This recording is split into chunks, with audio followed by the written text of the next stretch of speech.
ಭಾನುವಾರ ಸಭೆ ಮುಗಿಸಿಕೊಂಡು ಒಂದು 20 ಜನ ಪ್ರಾರ್ಥನೆ ಮಾಡಿಕೊಂಡು ಕರಪತ್ರಿಕೆ ಆದಷ್ಟು ತೆಗೆದುಕೊಂಡು ನಿಮ್ಮಲ್ಲಿರುವಂಥ 4 ಜೋಡಿ 5 ಜೋಡಿ 6 ಜೋಡಿ ಬೀರು ತುಂಬ ತುಂಬಿರ್ತಿಲ್ಲ ಆ ಬಟ್ಟೆಗಳನ್ನು ತೆಗೆದುಕೊಂಡು ಗ್ಯಾದ್ರು ಮಾಡಿ ಎಲ್ಲರೂ ಒಂದು ಕಡೆ ಸೇರಿಸಿಕೊಂಡು ತಂಗಿಯರಿಗಾಗುವಂಥ ಕೆಲವು ಸೀರೆ, ತಮ್ಮಂದಿರಿಗಾಗುವಂಥ ಕೆಲವು ಬಟ್ಟೆಗಳು, ತಂದೆ ಸಮಾನದವರಿದ್ದವರಿಗೆ ಕೆಲವು ಬಟ್ಟೆ, ತಾಯಿ ಸಮಾನದವರಿಗೆ ಕೆಲವು ಸೀರೆಗಳನ್ನು ತೆಗೆದುಕೊಂಡು ನಾವು ವಿಭಾಗವಾಗಿ ಒಂದೊಂದು ಸ್ಥಳಕ್ಕೆ ಹೋಗಿ ನಮ್ಮ ಕೈಲಿ ಆದಷ್ಟು ಅವ್ರಿಗೆ ಕೊಟ್ಟು ದೇವರ ಪ್ರೀತಿಯನ್ನು ಹಂಚಿ ಬರ್ತಾ ಇದ್ವಾ ಮಾಡೋಣ ಪ್ರೇರಣೆ ಮುಂದೆ. ಆ ಮನಸ್ಸು ನೀವು ಕೇಳಬೇಕು ದೇವರ ಹತ್ರ, ದೇವರೇ ಕನಿಕರ ಉಳ್ಳ ಹೃದಯವನ್ನು ನನಗೆ ಕೊಡು ದೇವ್ರೆ, ನಿನ್ನ ಮನಸ್ಸು ನನಗೆ ಅರ್ಥ ಮಾಡಿಸು ದೇವ್ರೆ ಅಂತ ನಾವು ಕೇಳಬೇಕು ದೇವರ ಹತ್ರ. ನೋಡಿ ಆ ಮಾತು, ಆಹಾರವನ್ನು ತೆಗೆದುಕೊಂಡು ಹೋಗಿ ನಾವು ದೇವರ ಪ್ರೀತಿಯನ್ನು ಸಾರಿ ಬರುವಾಗ ದೇವರು ಸಂತೋಷ ಪಡ್ತಾರೆ. ಒಂದು ಸಾರಿ ಪ್ರಸಂಗಿ ಗ್ರಂಥದಲ್ಲಿರುವಂಥ 11ನೇ ಅಧ್ಯಾಯ 1ನೇ ವಚನದಿಂದ ಓದ್ತೀನಿ ನಿಮಗೋಸ್ಕರ.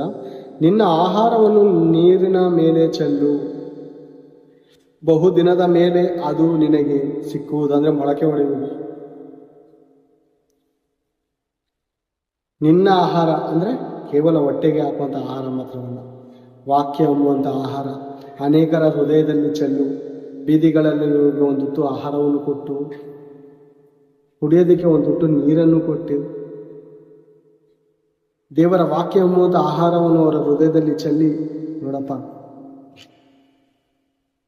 ದೇವರು ಲೋಕದ ಮೇಲೆ ಎಷ್ಟೋ ಪ್ರೀತಿಯನ್ನಿಟ್ಟು ತನ್ನ ಒಬ್ಬನೇ ಮಗನನ್ನು ಕಳಿಸಿದನಪ್ಪ. ನಾವೆಲ್ಲ ಪಾಪ ಮಾಡಿ ದೇವರ ಮಹಿಮೆಯನ್ನು ಕಾಣದೇ ಹೋಗಿದ್ದೇವೆ. ಒಂದು ದಿವಸ ನಾವು ನಿಮ್ಮ ಪರಿಸ್ಥಿತಿಯಲ್ಲಿ ಹಾದು ಹೋಗುವಂಥ ಸ್ಥಿತಿಯಲ್ಲಿದ್ದೆವು. ಯೇಸು ಕ್ರಿಸ್ತನು ಯಾರ ಮೂಲಕನೂ ನಮ್ಮ ಬಳಿಗೆ ಬೇರೆಯವರನ್ನು ಕಳಿಸಿ ಆ ದೇವರ ಮಾತುಗಳು ನಮ್ಮ ಕಿವಿಗೆ ಬಿಡಿಸಿದ ಹಾಗೆ ಈ ದಿನ ದೇವರು ನಮ್ಮನ್ನು ನಿಮ್ಮ ಬಳಿಗೆ ಕಳಿಸಿದ್ದಾರೆ. ಈ ಸುವಾರ್ತೆಯನ್ನು ನಂಬಿರಿ. ನಮ್ಮ ಪಾಪ ವಿಮೋಚನಕನು ಯೇಸು ಕ್ರಿಸ್ತನೇ. ನೀವಿರುವಂಥ ಈ ಸ್ಥಿತಿಗಳಲ್ಲಿ ದೇವರು ಎಬ್ಬಿಸಿ ನಿಮ್ಮನ್ನು ಬಲವಾಗಿ ಉಪಯೋಗಿಸ್ಕೊಳ್ತಾನೆ. ಆತನು ಆತ್ಮರಕ್ಷಕನು. ನಿಮ್ಮ ಪಾಪಗಳನ್ನು ಅರಿಕೆ ಮಾಡಿ, ಇರುವಂಥ ಸ್ಥಳಗಳಲ್ಲೇ ಅರಿಕೆ ಮಾಡಿ. ಚರ್ಚ್ಗೆ ಹೋಗ್ಲೇಬೇಕನ್ನುವಂಥ ಅವಶ್ಯಕತೆ ಇಲ್ಲ. ಇರುವಂಥ ಸ್ಥಳಗಳಲ್ಲೇ ನಿಮ್ಮ ರಕ್ಷಕನಾದ ಯೇಸು ಕ್ರಿಸ್ತನನ್ನು ಮೊರೆ ಇಡಿರಿ. ಪಾಪ ವಿಮೋಚನೆಯನ್ನು ನೀವು ಹೊಂದಿಕೊಳ್ಳಿರಿ. ನಿಮ್ಮ ಪಾಪದಿಂದ ನೀವು ಬಿಡುಗಡೆ ಹೊಂದಿದ್ರೆ, ಒಂದು ವೇಳೆ ನೀವು ಸತ್ತರೆ ನೀವು ಸ್ವರ್ಗಕ್ಕೆ ಹೋಗ್ತೀರ. ಪಾಪ ಅರಿಕೆ ಮಾಡಿಕೊಂಡು ದೀಕ್ಷಾಸ್ನಾನ ತೆಗೆದುಕೊಳ್ಳಿ ಅಂತ ದೇವರ ಮಾತುಗಳನ್ನು, ದೇವರ ವಾಕ್ಯ ಎಂಬುವಂಥ ಆಹಾರವನ್ನು ಅವರು ಹೃದಯದಲ್ಲಿ ಚೆಲ್ಲಿ ಬಂದರೆ ನಾವು ಎಷ್ಟು ಒಳ್ಳೇದು ಪ್ರೇರೇದು, ಒಳ್ಳೇದ ಕೆಟ್ಟದ ಪ್ರೇರೆ, ಏನು ಪ್ರೇರೆ? ನಮ್ಮ ಮನಸ್ಸು ಕಲ್ಲಾಗಿದೆ ಅನಿಸುತ್ತೆ ಅಲ್ವಾ? ಕಲ್ಲಾಗಿದೆ. ದೇವರ ಬಳಿಯಲ್ಲಿ ಬೇಡಿ, ಕಲ್ಲಾದ ಹೃದಯವನ್ನು ತೆಗೆದು ದೇವರೇ ಮೃದುವಾದ ಹೃದಯ